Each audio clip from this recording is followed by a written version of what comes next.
I'm an associate professor of sociology, and I think a sociological perspective with the theories that are within modern sociology today is actually of a very good help for our understanding of civil resistance. In sociology, we find a great field which is focusing on social movement studies and revolution studies. These things are very much of a benefit for us that are interested in civil resistance to connect to. They have insights that we could learn from, but also they need to understand nonviolent revolutions, for example, or nonviolent resistance as a strategy within social movements, which is typically neglected within these fields. So I see all these possibilities in these areas, and I must say I love to be doing the combination of academic work and activist work, because I try to combine both.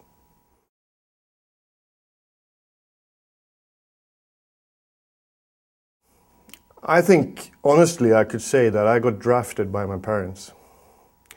My father was a conscious objector. My grandfather, he was a soldier in the Swedish army, and he went to prison because he was letting Jews into Sweden during the Second World War. And my mother, she has been hiding refugees in Sweden that are being threatened to be thrown out. So I normally blame my parents when I end up in prison for my different actions. And I think the interest comes from discussing Gandhi and nonviolent resistance from early childhood on. Actually, my whole motivation to do academic work comes from my experience with activism. I've been involved in environmental movement, solidarity movement for refugees, in peace work against the Swedish weapon export, which is horrific. It's one of the 10 biggest in the world, in Sweden. Sweden that is normally understood as a peaceful country. And I've been working against nuclear weapons in former West Germany and in Britain. So I've been in prison over 1 year in different countries.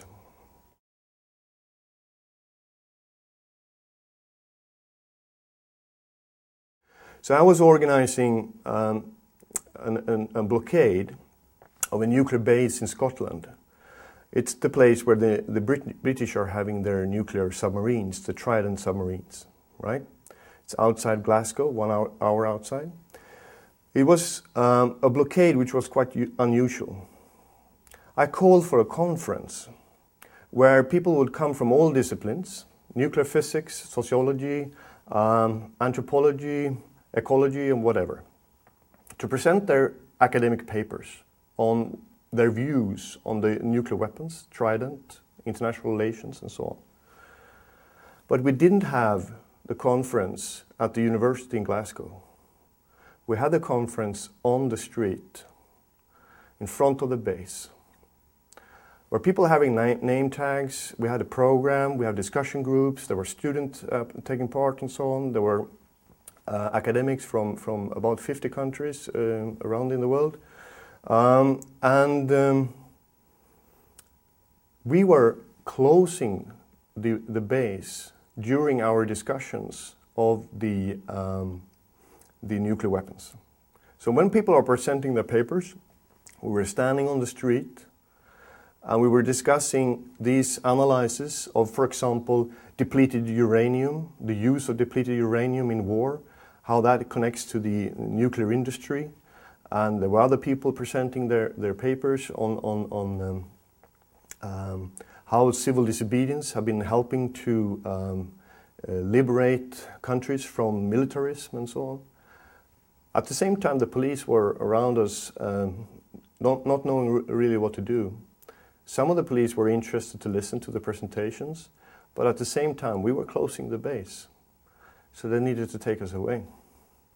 So we got arrested while we were presenting our papers, our, you could say, scientific results. So in my view, that was a perfect combination of academic analysis and taking responsibility of our results of our research, taking it into action. That's why I'm so much believing in the combination of being a scholar activist, that you have the privilege, because it is a privilege, to have the time to study and analyze, but then also to go out in the world and practice it, use it.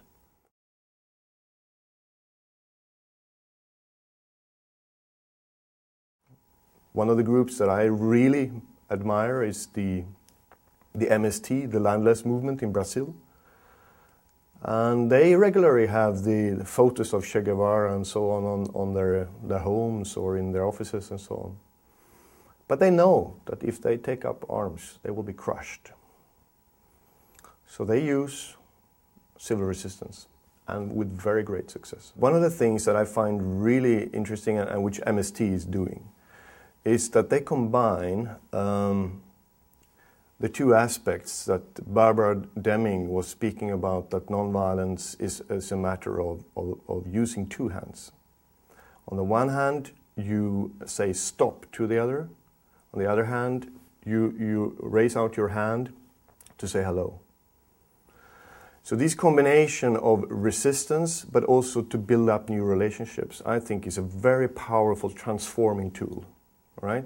So MST, they are struggling in a country big as the whole Europe, or almost as the United States in size. It's the most unequal place in the world, together with South Africa today. If you look on the land distribution, it's horrific. There are millions of people that are starving because of unfair land distribution. Some people own so much land, so it's just incredible how the size of it, and not all of it is used. All right? So what they do is that they bring together landless people to occupy the land. It's obvious resistance against an unfair, unjust distribution of land. People that starve need land, and the land is not used. All right? That's the resistance to the structural violence of the land distribution. But what is then, for me, the most inspiring thing with MST is that when they occupy the land, they're not just satisfied with growing the land and using the land to get food, which of course they are interested in. But what they say they do is that they try to build up the new Brazil on the land. So they're very proud of that. Even if they are being attacked regularly by the police and the paramilitary groups from the landowners, and on average 1 person is killed every week in the whole movement.